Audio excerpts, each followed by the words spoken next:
வணக்கம் friends, welcome to JC builders. விருதுநகர்லேருந்து சத்யநேசன்.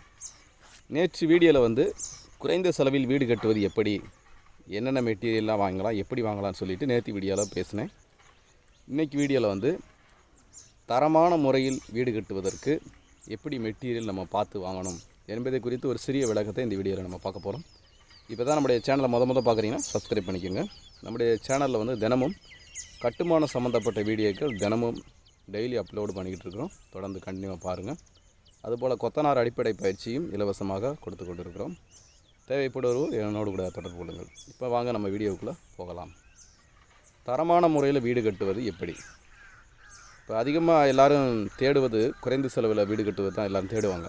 அதிகமான செலவில் வீடு கட்டுறது யாரும் தேடுவது இல்லை. ஆனால் இந்த வீடியோவில் நாம் கேட்க போகிறது என்னென்னு பார்த்தீங்கன்னா, ஒரு வீடு தரமான முறையில் கட்டணும். கண்டிப்பாக நம்ம ஒரு வீட்டினுடைய சொல்கிறாங்க ஒரு 40% நம்முடைய உழைப்பு, ஒரு 40% நம்ம வீட்டுக்காகத்தான் நம்ம பாடுபட்டுக்கிட்டு இருக்கிறோம், உழைக்கிறோம். அந்த வீடு கட்டணும் அப்படிங்கிறதுல 40% நம்முடைய வாழ்நாட்கள் அந்த வீட்டுக்காக போய்கிட்டே இருக்குன்னு சொல்கிறாங்க. அப்போ ஒரு தரமான வீடு நம்ம கட்டினா தான் ஒரு 50 வருஷத்துலேருந்து 60 வருஷம் வரைக்கும் ஒரு வீடினுடைய ஒரு கணக்கு, ஒரு 50 ஆண்டுகள் 60 வருஷம் வரைக்கும் ஒரு வீடு தரமாக இருக்கணும். அப்படின்னா அதுக்குரிய மெட்டீரியல் எல்லாமே நம்ம பார்த்து வாங்கணும். குறைந்த செலவுலேயும் வாங்கி நம்ம கட்ட முடியும். அதே போல் தரமான பொருட்களை வாங்கியும் நம்ம கட்ட முடியும். இன்றைக்கி தரமான பொருட்களை குறித்து நம்ம முதல்ல பார்ப்போம். முதல்ல நீங்கள் பார்க்க போகிறது ஃபவுண்டேஷன்லேருந்து நம்ம போயிடுவோம். கீழே லோடு பீரிங் ஸ்ட்ரக்சர் போட போகிறீங்களா அல்லது பிரேமிடு ஸ்ட்ரக்சர் போட போகிறீங்களா அப்படிங்கிறத முடிவு பண்ணிக்கோங்க. இப்போ கருங்கல் அஸ்திவாரம் அப்படின்னா அதுக்கு நம்ம கீழே ஆழமாக எவ்வளோ தூரம் நம்ம ஆழமாக தோண்ட முடியுமோ, நார்மலாக தோன்றதை விட எக்ஸ்ட்ராவே 1 அடி 2 அடி சேர்த்தே கூட ஜேசிபி வச்சு உங்களால் எடுக்கிற அளவுக்கு எடுத்துருங்க. அதே போல் தான் ஃப்ரேமிடு ஸ்ட்ரக்சராக இருந்தாலும் அதே மெத்தட் தான். பில்லர் போட்டு காலம் போட்டு கட்டுறதா இருந்தாலுமே நீங்கள் அதே போல் ஆழமாக தோண்டிடுங்க. கம்பி என்ன யூஸ் பண்ணலாம், 20 mm யூஸ் பண்ணலாமா, 16 யூஸ் பண்ணலாமா, அது நீங்கள் ஸ்ட்ரக்சரல் பிளான் போட்டு இன்ஜினியர்கிட்ட நீங்கள் கேட்டுக்கலாம். இல்லை நீங்கள் என்ன அளவில் கட்ட போகிறீங்கிறத எனக்கு வாட்ஸ்அப் பண்ணிங்கன்னா கூட நான் கூட உங்களுக்கு அதுக்கு என்ன கம்பி யூஸ் பண்ணால் கூட சொல்லுவேன். அப்போ கம்பி தரமான கம்பி, ஃபஸ்ட்டு குவாலிட்டி கம்பி, சரியா? வீடு கட்டுறது ஒரு தடவை தரமான மெட்டீரியல் வாங்கி போட்டுருவோம். ஃபஸ்ட்டு குவாலிட்டியான கம்பி.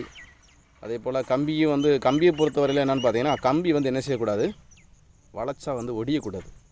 வளைச்சா அப்படியே வளையணும். அதுதான் கம்பியினுடைய தன்மை அப்படி இருக்கணும், சரியா? நல்ல குவாலிட்டியான கம்பி வாங்க. சிமெண்ட் என்ன யூஸ் பண்ணலாம் அப்படின்னா, இப்போ எல்லாருக்கும் தெரியும், அதிகமான விளம்பரங்கள் நீங்கள் பார்த்துருப்பீங்க. அல்ட்ராடெக்கு, ராம்கோ, சங்கரு, டால்மியா, செட்டிநாடு, நிறைய சிமெண்ட் இருக்குது. இந்த ஏரியாவில் இதுதான் முன்னணியில் இருக்குது. ஒவ்வொரு ஊர்லேயும் ஒவ்வொரு சிமெண்ட் டாப்பில் இருக்கும். இப்போ எங்கள் கேரளா பொறுத்தவரையில் பார்த்தீங்கன்னா, அங்கே ராம்கோ சிமெண்ட்டு ஃபஸ்ட்டு டாப்பில் இருக்குது, சங்கரு 2வதாக தான் இருக்கும். அப்போ ஒவ்வொரு ஊர்லேயும் மாறுபடும். அந்தந்த ஏரியாவுக்கு தகுந்த மாதிரி, மாவட்டத்துக்கு தகுந்த மாதிரி சிமெண்ட்டுகள் மாறுபடும். அதனால் எது முன்னணியில் இருக்கோ அந்த பிராண்டை வாங்கி போடுங்க. அது மட்டும் இல்லை, நம்ம சீக்கிரமாக செட் ஆகிற சிமெண்ட்டாக பார்த்து வாங்க. ஒரு சில சிமெண்ட் செட் ஆகிறதுக்கு லேட் ஆகும். அதனால் குயிக்காக செட் ஆகிற சிமெண்ட்டாக இருக்கணும், தரமான சிமெண்ட்டாக இருக்கணும், பார்த்து வாங்கிக்கோங்க. அதுக்கடுத்தாப்புல ஜல்லி இதெல்லாம் நம்ம பார்க்க வேண்டியதில்லை. ஆனாலும் ஒருவேளை நீங்கள் கருங்கல் அஸ்திவாரம் போட போகிறீங்க அப்படின்னா, அந்த கல் போட்டால் உடையக்கூடாது, மாவாக போகக்கூடாது. அந்த மாதிரி கல்லாக பார்த்துவாங்க. கருங்கல் நமக்கு எல்லாருக்கும் தெரியும். ஒரு சில இந்த வெள்ளைக்கல் ஒயிட் கலரில் இருக்கும். அந்த கல் எப்படி பார்த்திங்கன்னா தூக்கி போட்டால் உடையும். அப்படி கல் இல்லாமல் கொஞ்சம் நல்லா ஸ்ட்ராங்கான கல்லாகவே பார்த்து வாங்கிக்கோங்க. வேறு சிமெண்ட்டு சொல்லிட்டேன், கம்பி எல்லாம் நம்ம பார்த்தாச்சு. அடுத்து பார்த்திங்கன்னா, ஃபவுண்டேஷனுக்கு ஃபில் பண்ணுறதுக்கு எப்பயுமே கிராவல் மண், சரள மண் தான் ஃபில் பண்ணணும். ஒருவேளை நீங்கள் செம்மண் ஏரியாவாக இருந்துச்சு அப்படின்னா செம்மண் போட்டு நீங்கள் பேஸ்மெண்ட்டை ஃபில் பண்ணிக்கலாம். அதுக்கு பேரே சாண்ட் ஃபில்லிங் வாங்க. முதல்ல நமக்கு அந்த சரள மண்ணுக்கும் ஆற்று மணலுக்கும் ரொம்ப நமக்கு வித்தியாசம் இல்லாமல் இருந்துச்சு. ரேட்டு டிஃப்ரெண்ட் இல்லாமல் இருந்துச்சு. ரெண்டுமே ஒரே ரேட்லாம் கிடச்சி நமக்கு. இப்போ அப்படி கிடையாது, ரேட்டு ரொம்ப மாறுபட்டுருச்சு. அதனால் ஃபில் பண்ணுறதுக்கு சரள மண்ணை பயன்படுத்துங்க. மேலே பிரிக்ஸுமே நீ எடுத்து நீங்கள் பார்த்து வாங்கலாம். பிரிக்ஸு உங்களுக்கு நார்மலாக 8 ரூபாயிலேருந்து 10 ரூபா வரைக்கும், 10 ரூபா 11 ரூபா வரைக்கும் கூட இருக்குது. சேம்பர் பிரிக்ஸ் வாங்கினீங்கன்னா வயர் கட் பிரிக்ஸ் இருக்குது. அதில் ஏஏசி போட போகிறீங்களா, இல்லை இன்டர்லாக் போட போகிறீங்களா, என்ன பிரிக்ஸ் பார்க்க போகிறீங்களோ ஒருவேளை நீங்கள் ரெட் பிரிக்ஸ் வாங்கினீங்கன்னா அதில் ஃபஸ்ட்டு குவாலிட்டி இருக்கிற பார்த்து வாங்கிக்கோங்க. சரியா? ஓகே. அடுத்து இந்த சிமெண்ட் கலவை விகிதம் இதெல்லாம் நான் வந்து சொல்லிக்கிட்டு இருக்கிறது வந்து பார்த்திங்கன்னா ஒரு தரமான வீடு கட்டுவதுக்குரிய மெட்டீரியல்கள் வேலைப்பாடுகளை சொல்லிக்கிட்டு இருக்கேன். சிமெண்ட்டு மிக்சிங் கலவை விகிதம் முக்கியமானது. நான் ஏற்கனவே சொன்ன மாதிரி குறையக்கூடாது, சிமெண்ட்டு அதிகமாகவும் போயிடக்கூடாது. ரொம்ப போட்டாலும் வெடிப்பு விழுகும், ரொம்ப கம்மியாக இருந்தால் ஊதுற ஆரம்பிக்கும். அதனால் நார்மலாக எவ்வளவு சேர்க்குறோமோ அதே விகிதம் கலவை விகிதம் போடுங்க. வேறு வந்து எதுலேயுமே வந்து காம்பினேஷன் அதாவது பார்த்திங்கன்னா குறைச்சே போகாதீங்க.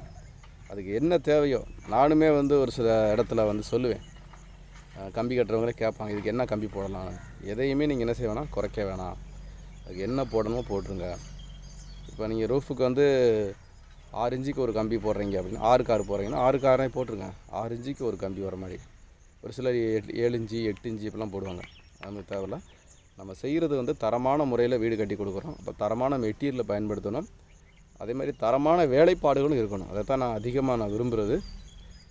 அதனால் தரமான பொருட்களை வாங்கி தரமான வீடு கட்டுவதற்கு நிறையா நம்ம வீடியோ ஃபுல்லாகவே வந்து ஒரு சில வீடுகளுக்கு லோ பட்ஜெட்டுக்கு தான் வீடியோ பார்த்துருப்பீங்க. மற்றபடி நான் சொல்கிறது, பேசுகிறது, வலியுறுத்துறது எல்லாமே தரமான முறையில் வீடு கட்டணும் என்பதை குறித்து தான். அதனால் வேறு எதுவும் டவுட் இருந்துச்சு அப்படின்னா கமெண்டில் தெரியப்படுத்துங்க. வேறு ஏதாவது மெட்டீரியல் இன்னும் பேசிக்கிட்டே இருக்கலாம். இந்த மரங்களை குறித்து இருக்குது, டைல்ஸு எல்லாமே வந்து நீங்கள் உங்களுக்கு எது வந்து சிறப்பாக தெரியுதுன்னு பாருங்கள். பார்த்தீங்கன்னாவே தெரியும் உங்களுக்கு. எப்போயுமே நீங்கள் கடைக்கு போயிட்டீங்கன்னாவே லோ, மீடியம், ஹை இருக்கும். சரியா? இப்போ நார்மல் எல்லோரும் லோவை யார் விரும்புறதில்ல, ஒரு சிலர் மீடியமாக எடுப்பாங்க, ஒரு சிலர் உள்ளதிலே ஹையானது வாங்கணும்னு நினைப்பாங்க. அதனால் உங்களுடைய வீடு கட்டுவதற்கு நீங்கள் செலக்ட் பண்ணி நல்ல பொருட்களை தேர்ந்தெடுத்து நல்ல ஒரு டீம்கிட்ட கொடுத்து சிறப்பாக வேலையை செய்து முடிங்க. நம்ம வீடு கட்டுறது ஒரு தடவை அதை பார்த்து சிறப்பாக முறையில் கட்டி முடிங்க. வேறு டவுட் இருந்துச்சுன்னா கமெண்ட்டில் தெரியப்படுத்துங்க. இந்த வீடியோ குறித்து கருத்துக்களை மறக்காமல் தெரிவிங்க. இப்போ தான் நம்முடைய சேனலை முதல்ல சப்ஸ்கிரைப் பண்ணிக்க. மீண்டும் அடுத்த வீடியோ சந்திப்போம்.